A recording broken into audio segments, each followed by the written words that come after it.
same period in which the Lazzaretto was built, the Banca Credito Italiano bought also another big area that was around the Castello, and they tried to kind of copy-paste the same approach, so an extremely dense neighborhood without any public facilities.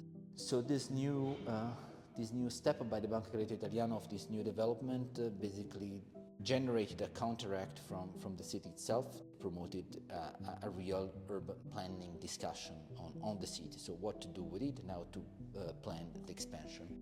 This eventually led to the definition of the Piano Beruto. That was the first master plan for the evolution of the city, for the growth of the city of Milano. Between the first idea of the Piano Beruto and the actual plan of Beruto that was approved and adopted by the city, the difference is enormous. The design, maybe it's almost the same. I mean, it's pretty romantic, tries to create all of this really scenic connection with star shapes, squares and diagonal streets. But if the first Piano Beruto, the first idea was a really interesting plan with a lot of green and with a lot of facilities, the pressure for the municipality, but at the same time of the people of interest on the city, made the green spaces shrink and maximizing the possibility of building. The Piano Beruto is clearly readable in this area of the city through Piazza Morgani and Benedetto Marcello. These two green strips that are built, these sort of remnants of these green cities that Beruto envisioned, but also all the diagonal streets that are connecting with Piazzale Loreto and all the blocks, city blocks that are surrounding the Piazzale Loreto itself.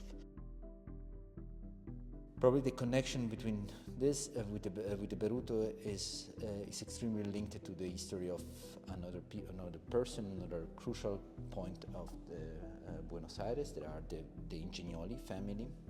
They had their money through selling trees for silk production during the Industrial Revolution, and through that they established a sort of small empire. The first step into real estate world for the Ingegnoli family was actually on a building really close to the Lazzaretto and to Porta Venezia, at least the Corso Aldiana. Still existing building that was born as a Cursal, so a place of delightment, of relax, of activity. So it was born at the beginning as a swimming pool, as a private swimming pool, one of the first of Milan that was directly fed by a small river, a small canal that was flowing directly through it and exchanging water with it. But after the industrial activities grew in the north of Milan, this water got too much polluted, and so the swimming pool was basically closed, and the Cursal, thanks also to the investment by Ingegnoli, changed its face. The pool became a big garden. Around the big garden was built a fantastic hotel that was built for the Esposizione Industriale that took part in the Giardini, and on the other side a peloton, an area for sport activities, and then during in the next 50 years was constantly upgraded with new activities and also new finishes in the interior. It was also refurbished by De Finetti in the 1927. So that was the first step. The second step by the Ingegnoli was the construction of their headquarters. The headquarters of Ingegnoli is exactly in the middle of Corso Buenos Aires. It is actually a beautiful building with their really classic facade and the courtyard and the different activities. The courtyard were used to host Wintergarten, or an area for selling and showing trees and flowers and so on.